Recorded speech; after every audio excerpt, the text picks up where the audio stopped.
Pence's habit of answering a completely different question from the one he was asked, it was extremely irritating for me. Or at least it was irritating, until we made a game show out of it. Joe Biden said twice in the debate last week that on day one he was going to repeal the Trump tax cuts.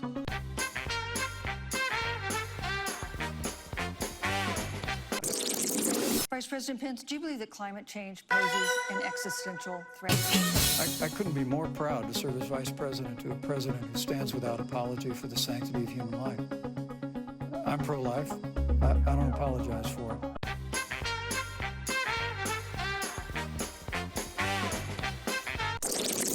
How would your administration protect Americans with pre-existing conditions to have access to affordable insurance? Soleimani, the Iranian general, was responsible for the death of hundreds of American service members. When the opportunity came, we saw him headed to Baghdad to kill more Americans. President Trump didn't hesitate, and Qasem Soleimani is gone.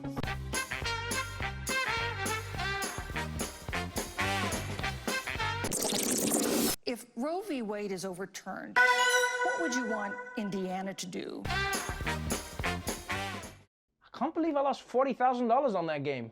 Now, it would be unfair to say that no part of last night was worth watching, because for a couple of minutes, specifically 2 minutes and 9 seconds, the debate got amazing.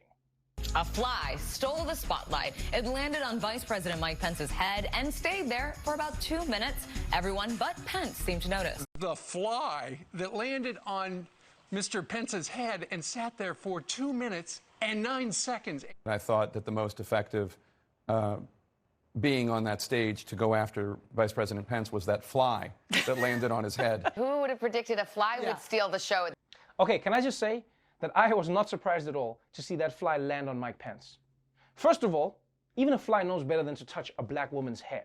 And second, have you seen Mike Pence? The guy has bloody eyes and the world's palest skin. That fly probably thought he was a dead body. Fly was like, yo, this is where I be. And I was like, whoa, the shit moved. And look, flies land on people all the time. There's nothing crazy about that. What was crazy is how long it sat there for. Even Trump was watching at home like, wow, 2 minutes with Mike Pence. I could never do that. We got to get that fly into the White House. Such a powerful, strong fly. So, that was the vice presidential debate. But if you think you found it frustrating as a viewer, that's nothing compared to how frustrated Kamala Harris was. And you could tell, because from the minute the evening started, Kamala was throwing out, are you kidding me, facial expressions faster than the internet could even meme them. And while a lot of people felt her pain, certain other people did not.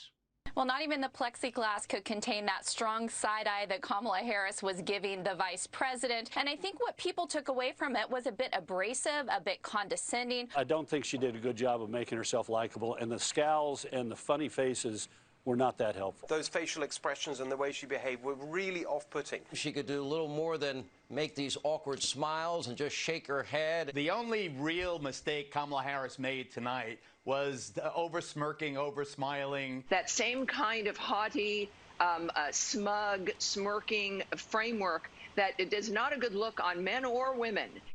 Yeah, you know what, guys? I hate to admit it, but these guys on Fox News are right. Kamala Harris shouldn't be making expressions with her face during a debate. She should be more like Mike Pence. Keep a stone-cold, serial killer stare and express all your emotion through your one bloody eye.